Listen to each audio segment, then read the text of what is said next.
Update. My girlfriend's 23 female friend kissed me, 24 male, but she's threatening to tell girlfriend something else if I say anything. Original post. I really don't know what to do. She kissed me in the hallway at my friend's house when we were all drinking last night. My girlfriend was barely getting off from work, so she wasn't there yet. She freaked out when I said I was gonna tell my girlfriend, and she said she'll tell her I pushed myself on her to kiss and touch her. She looked completely serious, as in she will, or she'll say I tried worse on her, then said who will my girlfriend believe since it was just us in the hallway. Everyone else was downstairs. I feel so bad that I didn't tell my girlfriend anything when she got there, and still thinking about it now the next morning. I want to be honest about what her best friend did, but I'm scared she's going to put the blame on me. Now for the top advice before reading the update. The longer you wait, the worse it will be. Tell her. That's true. God, this freaking sucks. Be completely honest and get ahead of it. You can't control her reaction, but it's better than being held hostage by her friend and your own mind. Tell your girlfriend, then as soon as you're done, call the best friend on your phone with girlfriend present and say, I'm going to tell girlfriend you kissed me. I can't lie to her, blah blah. And she will probably call herself out then and there. You gotta tell her now. Tell her exactly what happened, and then tell her you said you would share and she threatened you. After all we've been through, I hope she believes me. They've been friends for a year, so my fear is she'll believe anything she tells her. Do you think you might be able to get her friend to admit what happened via text? Or record her making this threat next time you see her? I would tell your girlfriend immediately either way because you want to get ahead of it, in case her friend panics and decides to say something. But it might be worth seeing if you can get her to own up if you think she might take the bait. Obviously, loop your girlfriend into this as well. I didn't think about that. Not sure about the text though. She might not want to send anything that I could show to my girlfriend, but recording might work. And now for the update. Sorry to leave you guys hanging. I know many were asking for an update on my post. The last few days have been pretty crazy. For one thing, my girlfriend knows. She was shocked, but I told her the whole thing. Not only about what she did, but the fact that she threatened to lie about me doing worse. And that's why I was afraid to tell her. Also because I was worried how my girlfriend would react.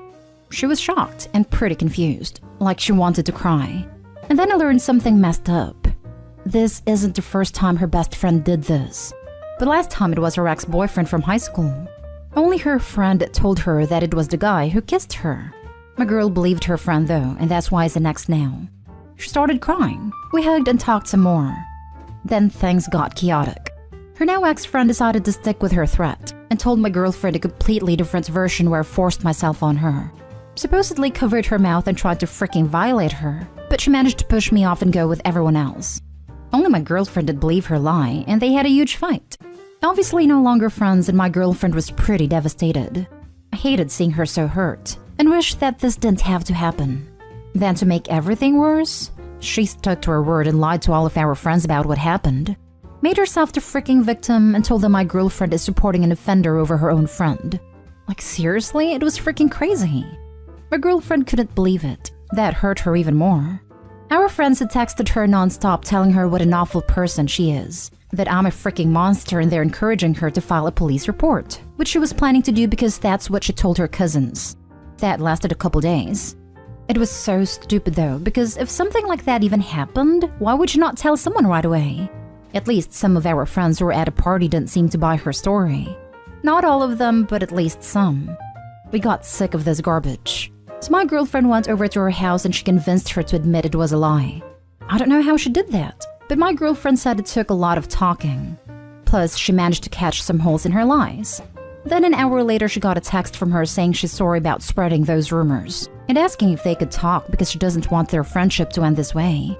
Yeah, after kissing me without consent, lying about a crime and making my girlfriend seem like the bad guy too, she doesn't want their friendship to end like that? So freaking crazy. It all drained us, to be honest. Her girlfriend wasn't in a good place and I felt bad. Tried to be there for her, hugging her whenever she cried and saying how much I love her. We didn't want to do anything for Thanksgiving because of everything, so we came here to stay at a motel by the beach the last 2 days so we could forget about stuff. She's still sad about losing someone she thought she could trust, but I'm sad for my girl. Hoping things get better from here now that she's not around. Edit. To people saying to talk to a lawyer, I realize I probably should. just so some things are on the record and this can't come back to bite me in the future. I don't know when we'll be back home, but once we get back, I'll try talking to a lawyer. Thanks. Do people already know that it was a lie? What did they say? Does the friend keep asking to be forgiven? People who believed her friend and now know the truth are still her friends? Most of them apologized to both of us and deleted some of the stuff they said to us on Instagram and Twitter. Some haven't, but I think it's because they're embarrassed. We blocked her everywhere because she wouldn't stop messaging us. If you have the financials for it, you could sue her for slander/libel. I could maybe, but this has been hard enough on my girlfriend, and I just think it's better to move on from it faster. I'd be sending some stern messages to people to take their posts down calling you an offender, or you'll see your lawyer about a libel case. Otherwise, it's up there. Your name equals offender. You can't have that out there for any future person/employer to go looking at. Then when they've done that, both of you should block these flakes from your life. They're highly dangerous to you. All of them did. It just meant there are some who haven't reached out to apologize. But the fact that they deleted all their comments suggests they know the truth now but just won't say anything to us. Keep that text message. If the friend goes nuclear, you have evidence against her. I'm so sorry you had to deal with all of this. That friend is a monster. She forced herself on you. I hope the future is bright for the two of you moving forward. We screenshot everything she sent us as proof before we blocked her. Now for the last story. My female 28 husband's male 30 older brother male 35 confessed that he's in love with me. What the hell do I do? Original post. This happened last week. I'm still shocked and have no idea what to do with this information. A little backstory. My husband and I have been friends since I was in middle school, so we've known each other and each other's families forever. We started dating after college and got married 2 years ago. Let's call my husband Greg and his older brother Michael. I've obviously known Michael just as long as I've known Greg, but in that vague peripheral way, you know, a friend's older brother. He was already well into college by the time I met and started hanging out with Greg, so until we got married I hadn't had a lot of contact with him, except for holidays when everyone was home. Michael and his wife, let's call her Stephanie, have been separated for over a year and are in the process of getting divorced. He primarily cares for their 6-year-old son. Stephanie moved out of state. Michael's a ER physician and has been insanely busy since COVID started, especially since their son's daycare is still closed. Since I'm able to work remotely, I've stepped in to help out with babysitting. As a result, I've had more interaction with Michael, but still, it's not much. Just him getting home exhausted from work, saying thanks, me saying some version of no worries, happy to spend time with my nephew, and then leave. Nothing romantic. No ulterior motives. Nothing weird. Then last week, as I was gathering up my laptop and stuff getting ready to go home, Michael said, "Hey, I really need to talk to you about something that's been bugging me." I honestly thought it was going to be that I had done something wrong in caring for his son, letting him do/eat something he wasn't supposed to or something like that. But then he essentially told me that he's been in love with me for years, and that his feelings toward me were a contributing factor in him leaving Stephanie, and seeing me with his son and coming home to me every night has been wonderful. He then said, "I understand you're with Greg, but I had to tell you how I feel." I sort of blacked out from shock, mumbled something about needing to get home, and left. I can't stress enough how little one-on-one contact Michael and I have had. Like, I don't think I've ever even hugged him. If you added up all the words we've ever spoken to each other, it might comprise a 30-minute conversation. He's almost like a father/teacher figure to me. I certainly don't feel the same way about him, and I'm blown away that not only is he apparently in love with me, how, but I was a contributing factor in his divorce? Which means Stephanie knows how he feels. Because I know some problematic people will ask, no, I have never led him on, or in anything even remotely revealing in front of him, texted him about anything other than childcare logistics, or spent more than 10 minutes alone with him. I'm honestly more confused than anything, because from my perspective, he knows nothing about me. Like, we barely talk. How the hell can he think he's in love with me? I've avoided him entirely since it happened, saying I had a bunch of meetings and couldn't babysit last week, which I feel really guilty about because I love spending time with my nephew. I haven't told anyone else, especially my husband. Please help. This is so far above my pay grade, and probably above Reddit's as well, but have no idea what to do. I don't want to cause a weird rift between brothers, or not be able to see my nephew anymore. Any advice is welcome. Thanks. Now for the top advice before reading the update. Tell your husband what's going on. I'd explain that's why you've been dodging his brother. Brother-in-law may think he's in love, but most likely is using what he thinks he knows about you as an ideal to hold up for his failed marriage. This, as you've pointed out, brother-in-law barely knows you. He's created an idea of you in his mind and fallen in love with it. This sometimes happens when people are unhappy in their lives and close themselves off from being involved in the people around them. He was likely unhappy with his wife, and during that time continued to imagine a life with you, building you up into someone you have never been. Be sure to mention this to your husband. I think that your brother-in-law needs clear boundaries, but not a kick in the teeth. He likely needs therapy. Step 1. Show husband this post. The information is going to cross husband's path eventually, and it's really important that you're the one to tell him. You don't want him finding out. Plus, finding out you know. Plus, you elected not to tell him. Real step 2. Avoid contact and start treating your mental and emotional health. Blacking out from stress is a sign of trauma, but just like any wound, can heal. Green grass, blue skies. Tell your husband. The brother needs to be called out on his stupidity. Sounds like has he had tough run. Might have got a bit too intense and found comfort in any female close proximity. It happens. Maybe Michael isn't in love with you. I'm not saying you're not a catch, but maybe he's in love with the idea of you. Do you know why his marriage ended? But perhaps he saw you and Greg together and was thinking about how you don't fight or how you look happy together, etc., etc., and saw those things missing in his marriage. It could be just more fake crush than an actual I've loved you since day one. But you need to tell your hubby ASAP. You don't want him to find out from your soon-to-be ex-sister-in-law calling him saying, "It's your wife's fault my marriage is over." Now for the update. This is going to be super long, but here it goes. My husband is my best friend. Has been since I was 12 years old. Keeping this from him for 5 days was the hardest thing I've ever done. I was sick to my stomach and could barely sleep. A special FU to those commenters who insinuated that I was lying and had actually been in love with / sleeping with Michael the entire time. And I'm using this as an excuse to get out of cheating. Who hurt you? I knew even before posting on here that I needed to tell my husband.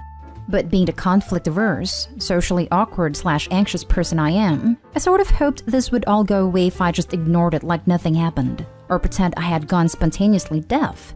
I didn't want it to turn into some huge deal that made every family get-together impossibly awkward. But the responses I received here were overwhelmingly, "Tell your goddamn husband." Yesterday, Tuesday morning, I told my husband everything. His initial response, no joke, was laughing. "What?" Followed immediately by, "Oh my god, this is totally my fault." Incredulous, I asked him how this could possibly be his fault. He explained that when Michael and Stephanie were still married, whenever they would have issues in their relationship, Michael would confide in Greg, who in turn would offer his advice and support.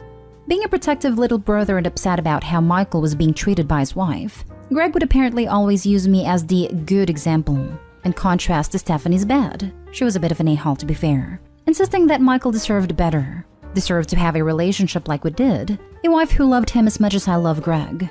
And then pointed out the obvious, that this was neither his fault nor mine, and that Michael was definitely not in love with me, but the idea of me. First as the wife he wanted but did not have, then as the mother to his child. We agreed that the situation has been compounded by the unimaginable stress he's been under since COVID, and he probably saw me as the only stable, loving presence in his and his son's life.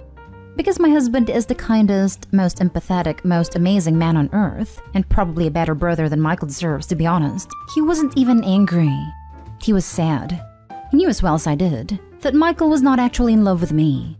We agreed we would talk to Michael together, suggest therapy, and continue supporting him and caring for our godson. We also agreed that no matter what happened, we would not let that little boy be the collateral damage in this awkward, unnecessary mess, especially when his parents have divorced. His own mother has all but abandoned him, and a global pandemic has prevented him from seeing his kindergarten friends as often. He needs and deserves a stable, loving, normal environment in which to be a kid. Greg and I decided that we would watch our nephew together yesterday, at our house. Greg texted Michael that we would be working from home, and to drop the boy off on his way to the hospital. When Michael got off work and came to pick up his son, I was upstairs, leaving them to talk. After they had talked for about an hour and a half, Greg called me downstairs. Both of them had been crying. Michael apologized to me and to Greg, profusely. Total mea culpa. He insisted his intention in confessing his feelings was meant more as a compliment to what an amazing wife I am to Greg, and how happy you make my son. And that was what motivated him to finally leave Stephanie 2 years ago. Not wanting to be with me and take me away from Greg, but realizing that I, or more realistically someone like me, was what he wanted/deserved. He said he realized it was selfish of him to unload his feelings on me like that. And he knew I wouldn't reciprocate them, but that he felt he would go insane if he didn't just freaking say something, with everything else on his plate right now. He said he had been feeling this way for a couple of years and planned to just work through it alone and take it to his grave, but that it just sort of came out like word vomit, and he never in a zillion years would have acted on it. Michael also made a point to underscore the fact that these romantic feelings toward me are quite new, developing about 5 years ago, and were in no way predatory, since he's known me since I was 12 and he was 20. Michael agreed to seek therapy.